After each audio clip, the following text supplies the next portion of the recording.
네, 시사인 유튜브 금요일의 코너 김만건의 정치하는 인간 3월 15일 방송 바로 시작하겠습니다.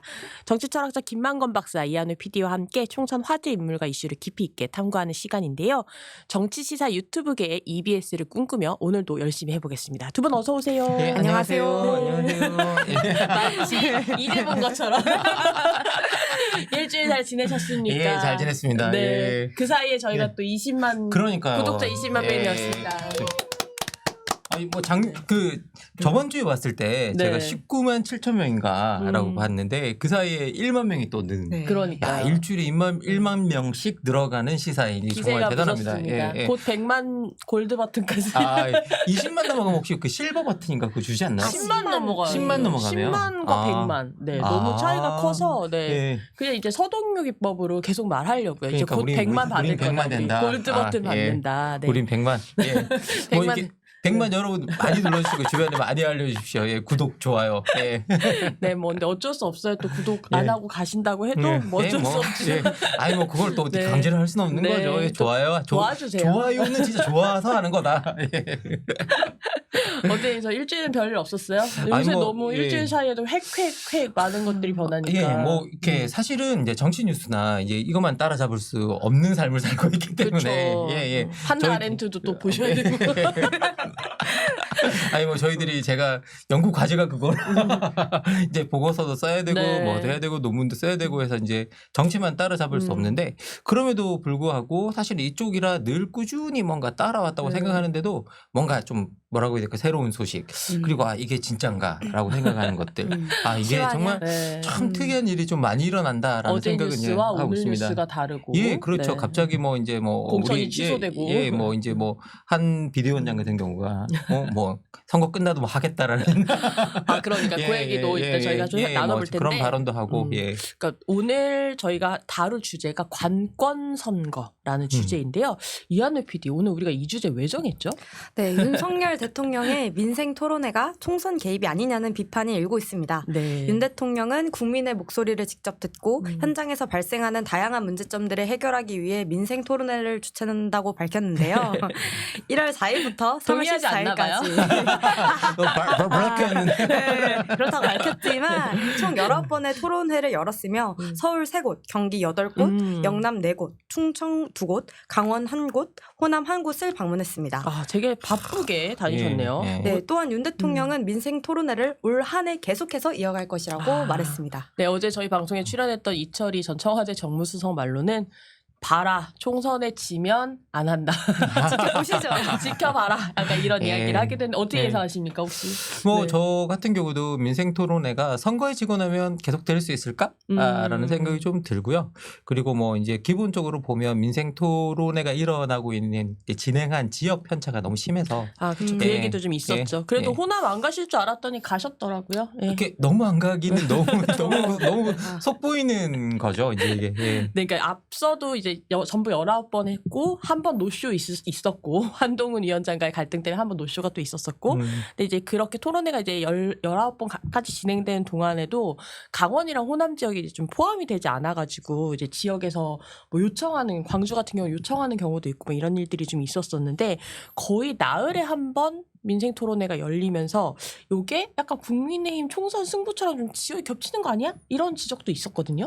네, 그리고 정치권에서는 이제 경기도에서만 8차례 민생 토론회가 열렸었는데 그렇죠. 단 한 차례도 김동연 경기도지사 같은 야당 지자체장이 참석하지 않은 게 되게 부자연스럽다라는 지적도 있었습니다. 부자연스럽죠. 부자연스러워요. 이게 사실은 예. 부자연스러운 게 한두 개가 아니긴 한데 네. 보통 민생 토론회 이런 거를 대통령들이 역대 대통령들도 하기는 했으나 예. 사실 박근혜 전 대통령과 문재인 대통령을 봐도 공정성 시비 문제로 어쨌든 뭐 총선 2달 전쯤에는 한 지방에 가는 것도 4번, 뭐 많으면 8번, 요 정도 요때도 논란이 됐었던 약간 그렇게 기억하는데 좀 선생님 어떻게 보고 계세요? 뭐 제가 이거 총선 개입이다 아니다 이렇게까지 뭐 저 개인이 뭐 이렇게 딱 판단할 수는 없지만 우리가 이제 어쨌든 과거에 우리가 만들어 왔던 정치적 과정이라는 게 있잖아요. 그리고 정치적 행적이라는 것들이 있고 그런 것들을 들여다보면 그렇게 자연스러운 과정은 아니다. 아까 말씀드린 자연스럽다고 한다면 아주 부자연스럽다. 그리고 이제 더해서 이제 윤 대통령 자신과 국민의힘이 과거에 선거 전에 했던 발언들을 이렇게 들여다보면 이게 누가 봐도 총선 개입이다라고 충분히 해석할 여지를 대통령 스스로가 주고 있다. 불 들어왔어요. 네. 예. 아니 예. 대체 윤석열 대통령이 뭐라고 과거에 했길래 예. 이학일 PD는 모르시나 봐요. 네. 그 전까지는 관심이 크게 없었어서 아니 이제 저희들이 이제 어쨌든 이제 윤 대통령 같은 경우가 정치인으로 등장하기 시작한 때가 2022년 대선 직전이었잖아요. 예, 근데 이 대선 직전 잘 보면 이 윤석열 국민의힘 후보로서 이제 뭐라고 이야기하냐면 우리가 집권하게 되면 문재인 정권 적폐청산하겠다, 수사하겠다라는 발언을 해요. 그러니까 이게 얼마나 파장이 일어요. 이제 바로 대놓고 정권이 있는데 야, 우리 너 수사할 거야. 정치 보복할 거야. 예, 그러니까 딱 기다려. 예, 약간. 그러니까 이게 당연히 반대쪽에서는 이게 이거 정치 보복 선언 아니냐 이렇게 이야기를 했고 문 대통령은 또 대통령한테 직접 니네 정권 수사하겠다고 하니까 당연히 대통령도 한마디는 할 수 있잖아요. 이게 그쵸. 강력한 분노를 표시하면서 이게 사과를 요구한다. 이렇게 이야기를 했어요. 그랬더니 이제 국민의힘 측에서 뭐라고 이야기했냐? 대통령 선거불법 게임이야! 라고 했죠. 예. 그러니까 이게 야, 너 수사할 거야? 라고 했는데 거기에 반응한 게 불법 게임이라는 거예요. 분명히 거기에. 선빵을 누가 먼저 때렸는지. 그러니까 이제 선거에서 예. 표를 더 얻기 위해서 대통령이 발언을 했다라고 그쵸. 하는 게 이제 국민의힘 주장의 요지였죠. 그렇죠. 네. 이제 대통령 사과 요구 자체가 표를 더 얻기 위한 불법 선거 이제 개입이다라는 식의 이제 이야기를 했던 거죠. 부자연스럽죠. 무척 부자연스럽다. 나는 그냥 맞아서 아야 한 거 아닌가? 예. 그리고 이제 또 2021년 10월 우리 이현을 너무 PD가 귀여워요. 대박이에요. 네, 점점 방송 스킬이 또 늘고 그 방송 있어요. 저 네. 이제 한 두어 달 지나면 제가 제압당할 것 같아요. 압살. 예, 그리고 이제 또 2021년 10월에 가면 이제 또 대권 주자였던 이 당시 이제 윤석열 전 검찰총장으로서 대권 주자가 됐죠. 이때 문 대통령이 또 뭐라고 이야기하냐면 내각을 거국 선거관리 중립 내각으로 개편하라 이야기해요. 많은 말씀. 이거 그리고 그냥 말씀만 하신 게 아니라 자신의 페북에다 써요. 이게 이 정권의 국무총리를 비롯해서 국정원장, 법무부 장관, 행정안전부 장관 등 선거에 영향을 미칠 수 있는 주무장관들이 모두 여당 출신 정치인이다라고 이야기하고 뭔가 거울을 들이다 대고 약간 반사를 외치고 싶어요. 네, 그리고 이는 일찍이 우리 헌정사상 유례를 찾아볼 수 없는 일이고 권위주의 정권에서도 이렇듯 선거 주무장관들을 모조리 여당 출신 정치인으로 채운 일이 없다. 그러니까 문 대통령이 과연 공정한 대선 관리 의지가 있는지 난 의심스럽다. 여기서 문 대통령을 윤 대통령으로 바꿔도 전혀 어색하지가 않네요. 그렇죠. 지금 현재 윤 대통령 같은 경우에는 이 정권의 주요직책들을 다 친구, 후배, 검찰로 다 채워놓고 있잖아요. 생각해보면. 그러면 이제 윤 대통령 한 말을 문에서 윤만으로 바꾸면 헌정사상 유례를 찾아볼 수 없는 일로 윤 대통령이 가요. 공정한 그 총선 관리 의지가 있는지 의심스럽다라고 우리가 이야기한다면 뭐라고 답할지가 상당히 궁금해요. 예. 그러니까 윤 대통령이 이번에 좀 총선 국면에 모범을 보여서 그렇게 선거 중립 내각을 한번 꾸려보시는 것도 좀 추천을 드리고 싶다는 생각도 드네요. 예, 근데 이제 기본적으로는 이렇게 선거 중립 내각을 꾸릴 수 있는가 우리가 좀 들여다봐야 되는데 근데 당장 가장 큰 문제는 뭐냐라고 하면 중앙선거관리위원회부터 저는 사무총장의 임명부터 뭐가 잘못되었다라고 말씀드리고 싶어요. 근데 저도 제가 알기로는 지금 선관위의 사무총장이 윤석열 대통령과 아는 사이인 걸로 알고 있는데. 김용빈 사무총장. 김용빈 사무총장 같은 경우에는 이렇게 윤 대통령의 서울대 법학과 79학번 동기예요. 아니 아까 중립적인 내각을 꾸리셔야 된다고 하지 않으셨나요? 사실 이게 대통령 입장에서는 억울할 경우가 있어요. 저도 잘 모르는 동기들이 있거든요. 안 친한 맞다. 저도 잘 모르는 동기들이 있거든요. 어떻게 다 알아. 저도 잘 모르는 동기가 있어요. 그런데 원래 옛날부터 그런 걸 피하기 위해서 그런 오해를 피하기 위해서 아예 이제 자기랑 너무 가깝거나 너무 내 학교를 같이 다녔다거나 같은 애 때 무슨 같은 교실에서 공부를 했다거나 그러면 이제 그런 걸 일부러라도 임명을 안 했던 거죠. 그리고 이 임명하던 시기가 더 중요했어요. 왜냐? 독립성, 중립성이 핵심인 기구잖아요. 이 선관위가. 그런데 대통령 친구를 실세로 앉혔다라는 건 정말 큰 문제가 있었는데 근데 이 무렵에 사실 이걸 교체할 무렵에 어떤 일이 있었냐? 선관위의 전 현위 고위 간부들이 가족 특혜 채용 그리고 방만한 운영 등에 드러나서 엄청나게 국민적 질타를 받았고 그래서 선거관리위원회 개혁해야 된다 해서 개혁 인사로 첫 번째 드린 거예요. 그러니까 개방직으로 바꾸는. 그렇죠. 개방직으로 바꾸는. 그래서 바깥에서 37년 만에 첫 외부 인사가 등장한 거였거든요. 근데 친구야. 예, 그걸 동기야, 임명한 동기야. 거예요. 예, 예. 동기야.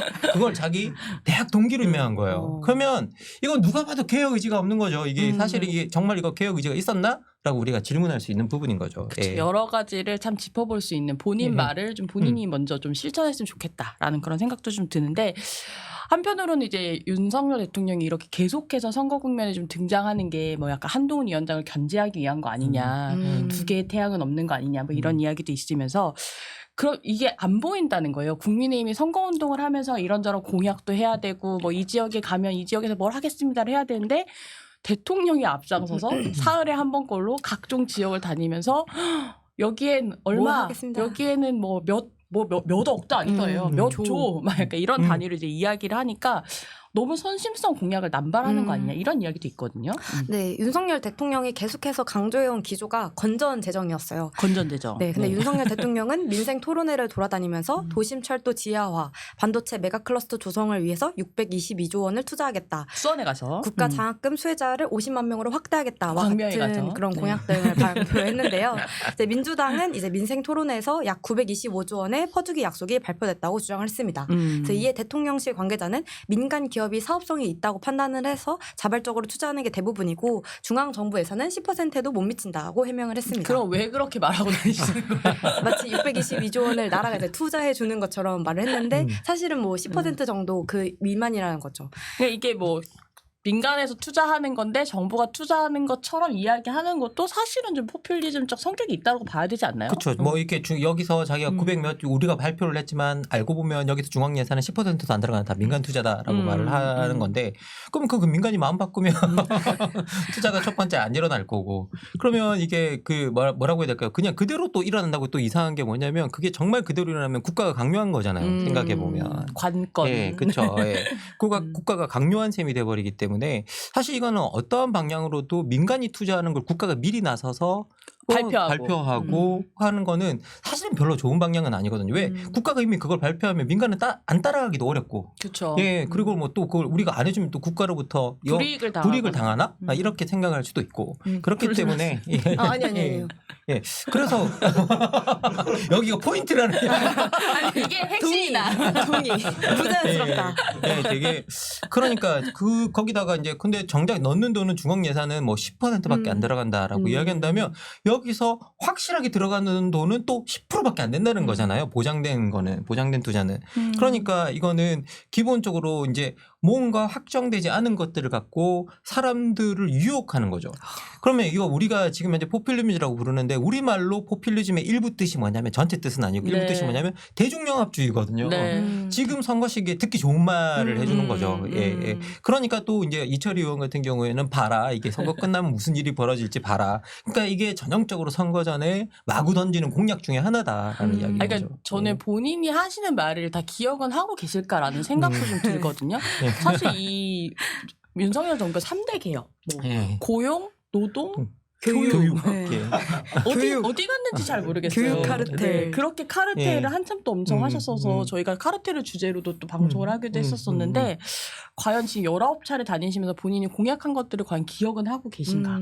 예. 약간 이런 생각도 좀 드는데 대체 왜 이러시는 겁니까? 공약 왜 이렇게 예. 남발하는 거예요? 예. 실제로 저희들이 이제 선거 전에 왜 공약이 남발되는가에 관해서 정치학에서 저희들이 설명하는 이론이 실제로 있습니다. 오, 정치학의 드문 이론. 예, 드문 이론.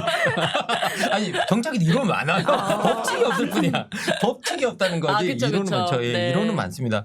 근데 여기 보면 그 이론 중에 하나가 집단 행동의 논리라고 저희들이 부르는데요. 이게 소위 말해 콜렉티브 액션이라고 부르고 네. 집단 행동이라고 우리말로 옮겨오는데 맨슈어 올슨이라고 하는 학자가 합리적 선택 이론이라는 것의 입장에서 이제 이걸 설명하는데요. 원래 이제 민주주의의 우리 전제를 보면 사람들이 왜 투표하러 가느냐? 사실 투표하러 가면 내가 거기에 정책에도 신경 써야 되고 인물이 누군지도 알아봐야 되고 투표장에 가는 시간도 써야 되고 하니까 그래서 가기 싫어요. 그렇죠. 알면 알수록 예. 정 털려서. 그래서 이게 비용이 드는 행위라는 거예요. 그쵸. 생각보다 비용이 많이 그쵸. 드는 행위다. 그래서 이게 지금 비용이 많이 드는 행위지만 그런데도 왜 우리가 투표하러 가냐? 이게 우리의 시민적 덕이기 때문이다. 그러니까 이 그렇죠. 네, 비루트. 우리가 자유로운 공화국에 사는 이 소위 자유로운 시민들이 자신의 덕을 발휘해서 가는 거다라는 게 기존의 민주주의 아주 중요한 전제였어요. 네, 맞아요. 그런데 이 올슨이 반박을 하는 거예요. 야, 현실을 봐라. 실제 사람들은 가기 싫어한다는 거예요. 네. 그리고 여기요. 이 가기 싫은 사람. 가기 싫어하고 그리고 대부분 사람들이 어떠냐? 선거에 투표하러 간다는 사람이 좀 옆에서 보이면 아 그럼 제가 대신해 줄 테니까 난 안 가도 되겠어라고 생각을 한다는 거죠. 이게 나까지 이런 거구나. 예, 네. 예. 굳이 내가 근데 제가 정말 학교에서 수업할 때 어떤 일이 한 명 있었냐면요. 경제학과 학생이었어요. 이 경제학에서 가장 유행하는 이론이 이 사실은 합리적 선택 이론이거든요. 그런데 경제학과 학생이 저한테 뭐라고 이야기했냐면요. 친구 옆에 있는 친구와 제가 같이 이제 투표를 할 나이가 됐는데 옆에 있는 친구가 반대 정당을 찍는다 그러고 나와 반대 정당을 찍는다고 하고 나는 이 정당을 찍기로 했기 때문에 둘이서 합의해서 그냥 선거에 투표를 안 가기로 했다는 거예요. 우리가 선거에 영향을 안 어차피 미치니까. 영향을 안 미치니까 한 표 그냥 한 표니까 한 표 한 나가서 표씩 한 표 가도. 그래서 선거를 하러 안 가기로 했다는 거예요. 이게 합리적 선택 아니냐는 거예요. 아, 근데 이거는 약간 좀 논리적으로 모순이 있는 게 그 나라에서 몇 20대, 30대, 40대 투표율을 보잖아요. 예. 그 사람들 투표율을 보고 그 사람들 약간 공약할 법한 공약들을 내놓지 예. 않나요? 그럼 약간 좀 예, 아닌 것 그러니까 같다. 이게 20대별로 이렇게 우리 이한열 PD처럼 생각하면 될 텐데 네. 그게 아니라 그 친구들은 어차피 나는 선거에 영향을 안 미쳤기 때문에 너와 내가 그쵸. 공평하게 그렇죠. 한 표씩 한 안 표씩 가는 거다. 캔슬을 시켰기 때문에 취소시켰기 때문에 안 가도 된다. 그거 뭐 이렇게 합리적 선택 아니냐고 정말 수업 시간에 그렇게 이야기를 했어요. 예. 되게 비합리적인 선택 같다. 하지만 근데 저는 언뜻 그렇게 예. 선택할 수 있을 것 같아요. 예. 그런데 어떻게 보면 이게 일반 보통 사람의 심리일 수도 있어요. 생각해 보면 네네네. 예. 그러니까 이게 더 큰 문제는 뭐냐? 그러니까 이런 식으로 옆에서 누군가 투표를 한다. 그럼 거기에 얹혀서 무임승차하려는 성향이 있다는 거예요. 그래서 기본적으로 선거 시기에 투표를 하러 가는 유인을 주지 않으면 사람들이 투표를 하러 잘 안 간다는 거예요. 그러면 그 유인을 주는 게 어떻게 생기냐라고 하면 소위 공약을 하게 된다는 거죠. 그리고 내가 뭘 해줄게. 그렇죠. 뭘 해줄게라고 공약을 하는데 이게 집단이 커지면 커질수록 공통성을 찾기가 어렵잖아요. 그쵸. 그러니까 이 던지는 공약들이 좀 약간 선심성 공약에 마구 던지는 그런 공약들이 되는 경우가 너무 많다라고 이제 이야기를 하는 거죠. 그러니까 공약이 예. 빌공짜의 빈 공약이 되는 그렇죠. 약간. 예. 그래서 실제로 이제 국가적 리더를 사실 우리도 이거 생각해보면 국회의원이 여기 지역구 우리가 지역구만 치면 우리가 지금 46석이 비례기 때문에 예. 200 줄어서 그렇죠. 46석. 예. 그래서 254석이라는 254명의 대표를 뽑는 거거든요. 아주 중요한 과정이고 그리고 결국은 정당 투표하기 때문에 나머지 그 46석도 뽑기 때문에 우리가 국가에서 300명만 뽑는 행위예요. 생각보다 국회의원들이 엄청 특권층이에요. 300명밖에 없다는 거예요. 예, 이게 4년 동안 300명밖에 없다라는 거기 때문에 그 특권이 또 저희한테서 나오는 거죠. 그렇죠. 표로. 예. 그리고 그리고 여러분 들여다보시면 이게 기본적으로 254개로 나눠져 있다. 4천만이 거의 5천만 되는 거가 254개로 나눠져 있다라는 건 지역별로 상당히 많은 사람들을 대표한다라는 거거든요. 그렇죠.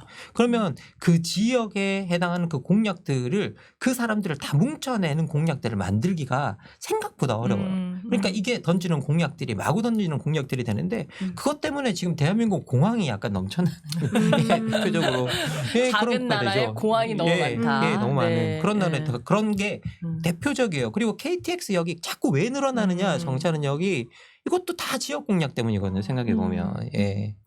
또 왜 이렇게 외곽으로 있더라고요. 지역에는 특히 예, KTX역이 생겨도. 예. 그리고 뭐 떨어져 있고 뭐 그런데 그런 것들이 하나 생기면 또 주변에 상권이 형성되고 그거 접근성이 있죠. 생기고 그러니까 자꾸 그런 헌심성 공약을 또 어떻게 보면 지켜야 되고 힘 있는 자들이 약속하면 또 그것들이 이행되고 그러면서 우리가 원래 KTX를 처음 만들 때 의도가 아닌 방식으로 지금 만들어져 있는 거죠. 정말 예. 빠르게 가고 예, 있는가. 빠르게 가고 있는가.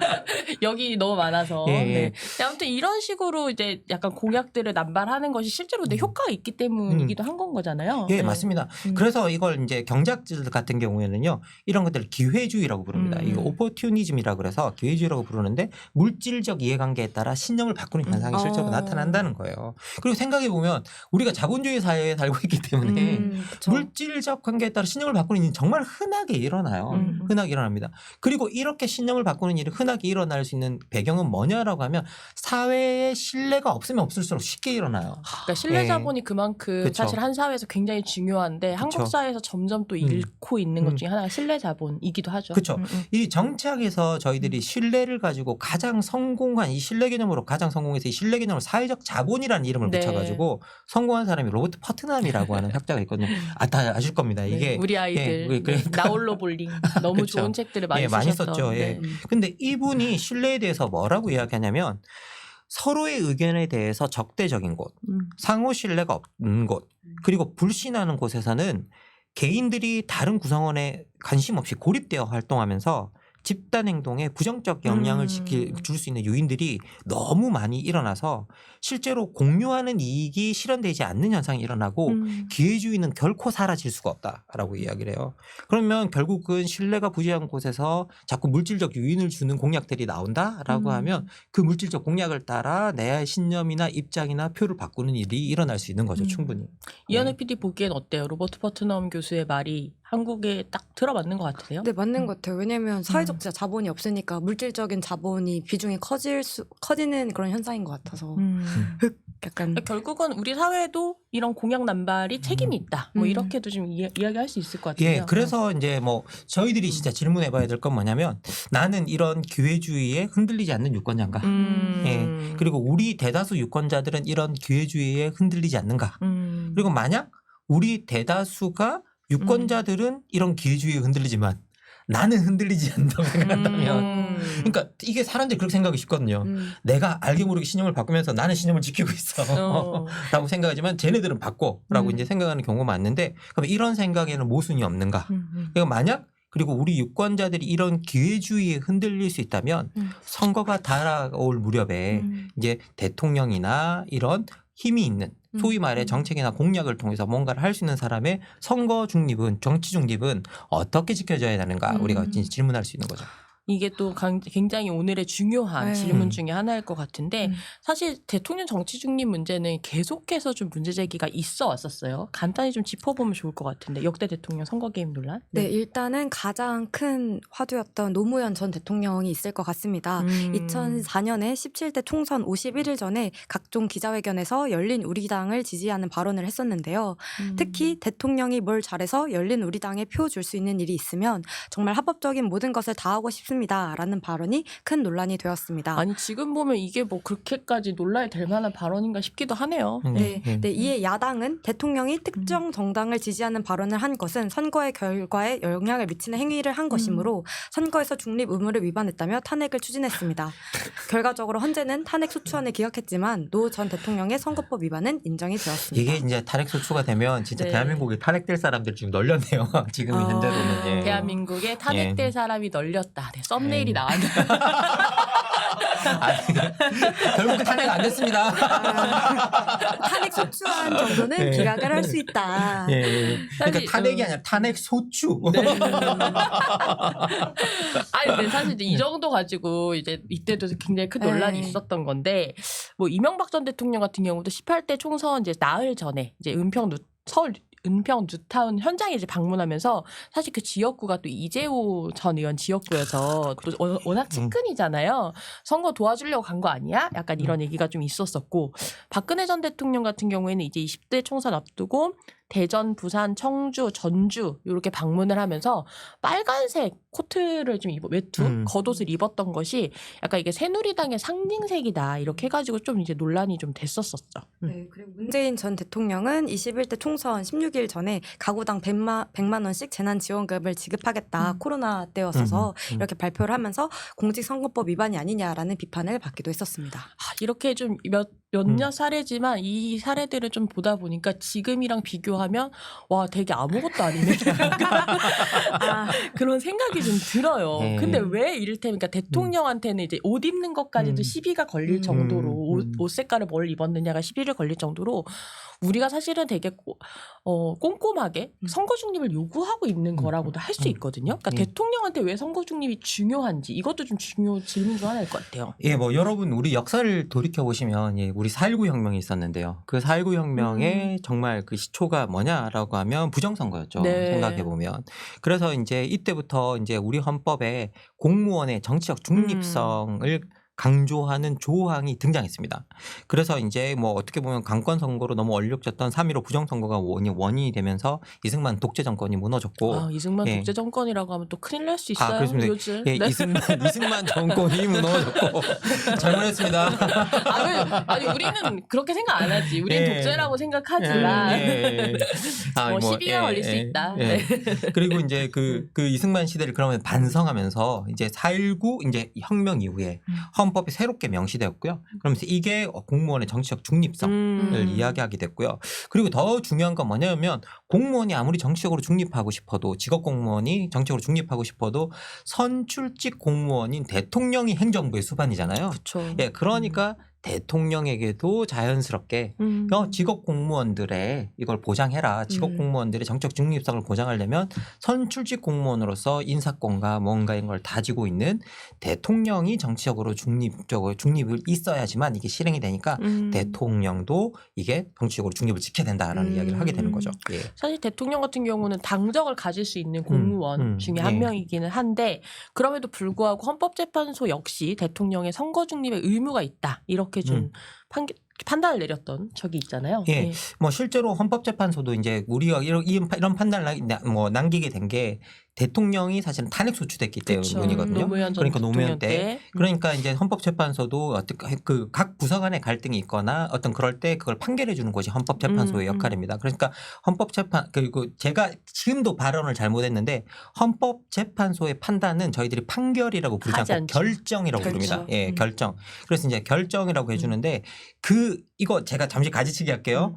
이렇게 우리들이 결정이라고 부르는 이유는 뭐냐면 헌법재판소가 사실은 원래 사법기구가 아니라 일종의 입법기구로서 입법 취지가 맞나 안 맞나를 판단해 주는 기구이기 그렇죠. 때문이에요. 예, 그래서 많은 분들이 헌법재판소를 원래 사법기구라고 생각하는데 이 헌법재판소를 만드는데 가장 기여한 이론가인 한스켈젠이 이건 입법기구에 훨씬 더 가깝다라고 이제 실제로 그렇게 이야기를 하고 있습니다. 한국 사회에서는 또 되게 민주화의 예. 산물인 기구이기도 하잖아요. 예, 맞습니다. 네. 그래서 민주화가 되면서부터 생겨났고 그리고 대한민국의 민주화에 헌법재판소가 뭐 기여했다라고 하는 연구들이 상당히 나오고 있기 때문에요. 그래서 이제 이 헌법재판소가 이제 뭐라고 이야기하느냐 이 탄핵소추안이 올라왔을 때 헌법 제7조 2항에 공무원의 신분과 정치적 중립성은 법률이 정하는 바에 의하여 보장이 된다. 이게 공무원의 정치적 중립성의 의무가 있고 대통령도 이에 따라서 정치적 중립성의 의무가 있다라고 이제 결국은 이제 이야기를 하게 되는 거죠. 자, 그러면서 이제 이게 공직선거법 9조 1항에 있는 공무원 기타 정치적 중립을 지켜야 하는 자는 선거에 대한 부당한 영향력 행사, 기타 선거 결과에 영향을 미치는 행위를 해서는 아니 된다라는 이 규정에서 말하는 공무원의 대통령도 해당이 된다라고 이제 이야기를 했던 겁니다. 구체적으로 예. 써야 될까요? 민생 토론회를 하면 안 된다 뭐 이렇게. 그런 생각이 또 이제 문득 좀 드네요. 예. 그래서 이제 결국 이제 그런데 헌법재판소가 이제 말하는 건 뭐냐면 헌법재판소가 대통령이 대통령으로서 가지는 지위가 있고 그리고 정당에 이제 한 개인으로서 가지는 지위가 있다. 그렇죠. 당적을 가질 수 있는. 당적을 가질 수는 있다. 하지만 선거식이나 이런 데에 임박해서는 선거가 임박한 시기에 부당한 영향력을 행사하는 방법으로 선거 결과에 영향을 미치는 표현 행위를 하지 마라. 그리고 대통령의 직무 집행과 관련한 공적 행위는 우리가 규제할 수 있다라고 이제 이야기를 하게 되는 거죠. 그럼 지금까지 선관위는 어떤 입장을 취했나요? 뭐 이제 선관위도 사실은 이게 우리가 헌재가 이렇게 결정을 했기 때문에 선관위도 선거 때에 이런 논란이 생기면 선거 때라 하여 국정 운영을 중단할 수는 없지만 선거가 임박한 시기 통상 투표일로부터 3개월 전에 뻥뻥뻥한 행위는 이제 선거에 영향을 미칠 우려가 있으므로 공명선거를 위해 자제해 주시길 바랍니다. 이제 또는 이후에 시행해 주시기 바랍니다라는 식의 이제 그 소위 말해 그 편지 그러니까 같은 것들을 청와대에 보내왔다는 거예요. 실제로 그런 메시지를 협조 공문을 청와대에 이제 전달해 왔다라는 거죠. 그래서 이제 실제로 선관위가 말하는 걸 보면 대통령이나 정부의 뭐 정당한 정책 집행이지만 이게 반드시 총선 이전에 필요한가라고 했을 때 그렇게 시급하지 않거나 선거 홍보성 성격이 강한 경우에는 자제해 줄 것을 선관위는 지속적으로 요청해 온 건 사실이에요. 예. 여러 가지로 좀 의문이 들기는 해요. 사실 맞아요. 총선이 한 달도 안 남았는데 굳이 이종섭 전 장관 같은 경우를 그렇게 호주 대사로 발령을 낸다든지 이렇게 민생 토론회를 선거 앞두고도 계속해서 하겠다. 민생이 대통령의 제일 과제이기 때문이다라고 고집을 부린다든지 이런 것들이 좀 의아하긴 하죠. 불 왜 켰나요? 아니 그 똑같이 너무 그러니까 보수 언론조차도 비판을 하고 있는데 내가 이걸 왜 해야 되는지 좀 의문이 드는 그런 생각이 들었습니다. 그래서 해외는 이렇게 정치적인 중립을 대통령이 안 지키는지. 저 근데 이한울 저 PD 발언에서 제가 약간 느꼈습니다. 지금 자기가 대통령을 생각하고 있어요. 내가 왜 해야 되는지 모르겠다. 윤석열 대통령 왜 하시는 건지 권력이 되게 중요해요. 발언하고 싶었습니다. 윤석열 대통령님 권력 의지가 얼마나 중요한가. 네. 저렇게 저희들 평론가들이 이렇게 말할 때 이렇게 눈빛을 반짝이면서 말 한마디 한마디를 캐치하고 있다라는 거 잊지 말아야 된다라는 거.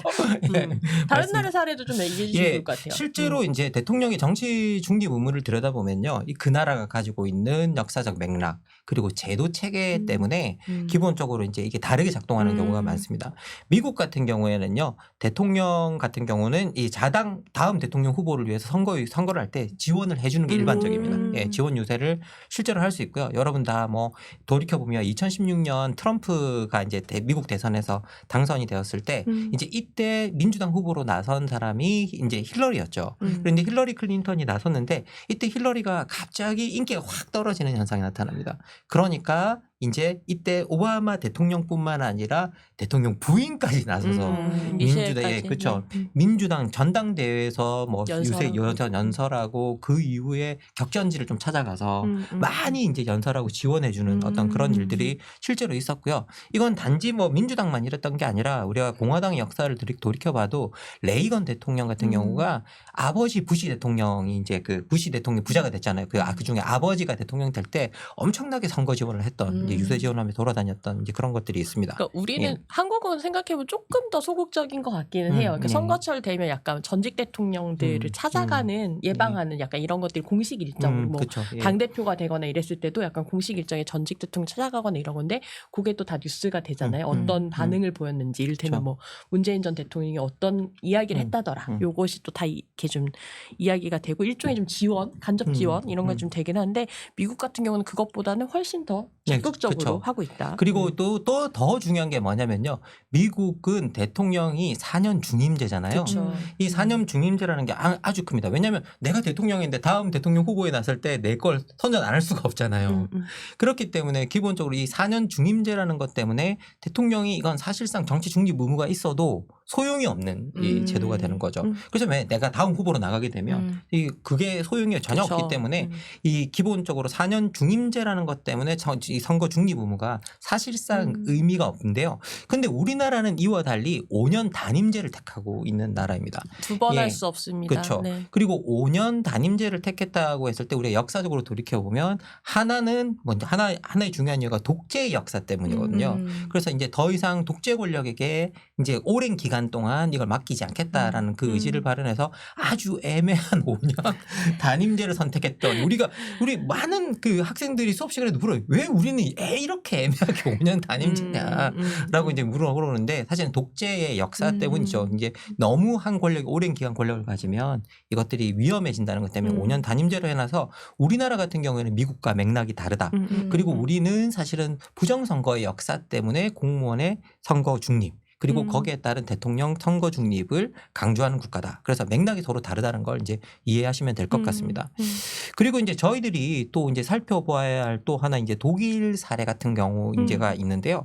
독일은 되게 이제 재밌다고 해야 되나요? 이게 흥미로운 이제 독일 헌법재판소의 판결이 하나 이제 나섰는데 네. 최근에 나섰습니다. 이게 2022년에 이제 그 난 판결인데요. 이게 그 독일의 티링헨주 수상을 선출하는 과정에서 메르켈 연방총리가 그러니까 주 수상을 선출하는 과정에서 메르켈 연방총리가 이 과정에 독일 대한당 그러니까 아주 극우파 이제 정당이죠. 아주 부당하게 개입했음을 이제 밝히면서 남아프리카 순방 중에 공식 행사 바로 직전에 이게 되게 부당한 개입이었고 기민당 같은 경우가 이런 연립 정부에 참여하면 안 된다라는 식의 어제 이제 그 바로 전날 일어난 정치 결과물에서 너무 민주주의의 역사에서 보면 별로 좋지 않은 날이었다. 이제 이렇게 이제 발언을 했어요. 그리고 이게 헌법재판소로 갑니다. 이제 헌법재판소로 가게 되는데 여기서 헌법재판소가 뭐라고 판결을 해주냐면 근본적으로 공식 행사에서 그러니까 수상만이 할 수 있는 공식 행사였다는 거죠. 이 수상의 권위와 자원으로 할 수 있는 그런 공식 행사에서 외교 절차에 나가서 그런 데서 그 행사 직전에 이 발언을 한 건 모든 정당이 공정하게 정치 경쟁을 해야 되는데 공정한 기회를 가져야 되는데 그 기회 원칙에 위배된다라고 하는 판결을 내려요. 그러면 이건 뭐냐? 장관이든 수상이든 자기만이 가질 수 있는 자원이나 권위를 활용해서 어떤 선거 기회를 제한하면 안 된다라는 판결이었어요. 네. 예, 그러면 의미 이제 있는 판결이네요. 그러면 이제 생각해 보면 우리가 이제 뭐 질문해야 될 것도 우리한테 있었던 민생 토론회는 어떤 것이었냐, 의미인가. 어떤 의미인가. 예. 대통령만 할 수 있는. 그렇죠. 그러니까 사실 뭐 저는 민생 토론회 많이 양보해서 할 수 있다라고 하더라도 그건 것 같아요. 본인이 저희가 앞서도 살펴봤지만 윤석열 대통령이 해왔던 말들이 있잖아요. 선거 중립에 대해서 굉장히 이제 뭐라 그럴까요? 구체적으로 어떻게까지 해야 된다라고 전 대통령한테 요구했던 어떤 그런 장면들을 우리가 여전히 기억하고 있는데 본인은 그러니까 나한테는 해당 없는 그러니까 내로남불이라는 말을 저 되게 쓰고 싶지 않은데 내로남불이 정말 잘 어울리는 어떤 정부 아닌가라는 그런 생각도 좀 듭니다. 오늘 우리가 좀 기억해야 될 거 뭐다? 딱 한번 정리해 주신다면. 예, 이제 그 저희들이 선거 전에 대통령의 정치 중립 의무가 중요한 이유 이건 뭐냐? 선거에서 사실 모든 정당이 동등한 기회를 네. 부여받아야 되기 때문입니다. 우리가 생각보다 이 사실을 많이 잊어요. 그리고 이 중립 의무는 대통령 지위에서 우리 독일의 판결에서 보듯이 네. 자신만이 쓸 수 있는 권위와 자원이 있다는 거고 근데 그걸 선거 과정에서 활용해서 다른 정당에게 불이익을 끼치면 안 된다라고 말을 하고 있는 겁니다. 그래서 여러분께도 이제 말씀드리고 싶은 게 뭐냐면 저희들이 민생토론회 이런 것들을 봤는데 민생토론회에서 발표된 내용이나 민생토론회 자체가 대통령의 지위에서만 자신만이 있을 수 있는 자신만이 가지고 있는 권위와 자원에서 나온 것일까 아닐까 그리고 그건 시청자 여러분이 스스로 판단해 보시면 될 것 같습니다. 네. 이한울 PD 오늘 어땠어요? 저도 솔직히 뭐 수십조 원밖에 안 된다고 했지만 지난해 이제 우리나라가 56조 원으로 역대 최대 세수 펑크가 일어났었잖아요. 네. 그리고 지금도 세수 부족이 우려가 되고 있는데 과연 총선 이후에도 이 토론의 정책들이 과연 지켜질 수 있는지는 계속해서 우리가 지켜봐야 될 것 같고 여기에 흔들리지 않는지 흔들리는지는 진짜 우리가 잘 판단을 해봐야 될 것 같습니다. 유권자로서 우리가 흔들리는지 흔들리지 않는지는 이제 여러분들이 판단해 보셔야 될 것 같고요. 그리고 이제 대부분 다 선거 시기에 여러분 수많은 공약들이 나옵니다. 그리고 그 선거 시기에 수많은 공약 중에 일부는 지켜져요. 왜? 너무 안 지킬 수가 없기 때문에 일부는 지켜야 연필성. 그렇죠. 네. 일부는 지켜집니다. 근데 그게 여러분이 판단해 보실 때 이 공약이 정말 지켜질 만한 것인가인데요. 대부분 다 그 일이 자기 일이 되면 꼭 지켜질 것 같아요. 예, 내가 대상자면. 그렇죠. 내가 네. 대상자면 지켜질 것 같아요. 그리고 여러분 선거에 나가는 이제 그 선거에 나갔을 때 왜 저런 사람들이 선거에 나가지?라고 생각하거든요. 그런데 그 사람들은 주변에서 다 된다고 이야기해요. 그래서 그 사람들은 자기가 떨어진다는 상상을 못해요. 실제로 그렇습니다. 실제로. 그리고 판단력이 진짜 아주 유명한 정치인들에게 몇 차례 들었던 이야기입니다. 제가. 그래서 이게 그분들이 떨어지면서 당시에 난 그거 떨어질 거 생각도 안 했어. 라고 그렇게 이야기를 왜 주변에 다 된다 그러니까. 그리고 주변에서 된다는 사람밖에 안 넘쳐나요. 왜? 다른 말을 하는 사람을 그쵸. 주변에 있을 리가 없죠. 있을 리가 없으니까. 선거 국면에서 예, 예. 특히. 특히 그렇기 때문에 여러분한테도 여러분이 뭔가 판단이 왔을 때 여러분에게 진짜 이익이 되는가 안 되는가는 정말 객관적으로 한 발 딱 떨어져서 한번 살펴보는 게 훨씬 더 좋다라고 말씀드리고 한 발 싶어요. 떨어지는 게 언제나 그렇듯이 늘 쉬운 일은 아닌 것 같습니다. 예, 맞습니다. 정말 어려운 네. 일입니다. 예. 네, 어찌됐든 간에 이 민생토론회가 관건선거라고 하는 약간 이제 과유불급의 상황들이 좀 계속되고 있는 와중에 야당에서 저는 좀 더 좀 선명하게 좀 이 부분을 다뤄서 싸워줬으면 좋겠다는 생각도 들거든요. 이게 우리 공동체에 다 이제 영향을 미치는 일인 거잖아요. 민생토론의 어떤 결과들이. 그러면 이제 야당의 역할 또 반대하는 역할을 또 해야 되는데 선거 국면이라서 그런지 야당의 역할도 좀 잘 보이지 않아서 그 부분이 좀 아쉽기는 합니다. 네, 오늘 정치시사 유튜브계 EBS 김만권의 정치하는 인간 9번째 수업 여기까지 살펴볼 텐데요. 김만권 선생님이 좀 다뤄주셨으면 하는 정책이나 인물이나 뭐 제도 이런 것들이 있으면 댓글로 알려주세요. 오늘 방송 좋으셨으면 구독, 좋아요, 알림 설정 부탁드립니다. 저희 다음 주에 만나요. 예. 다음 주에 뵙겠습니다. 감사합니다. 감사합니다. 사인이 만드는 정치 라이브 김은지의 뉴스인 매주 월요일부터 목요일까지 오후 5시에 생방송됩니다. 구독, 좋아요, 알림 설정으로 함께해 주시면 큰 응원과 격려가 됩니다.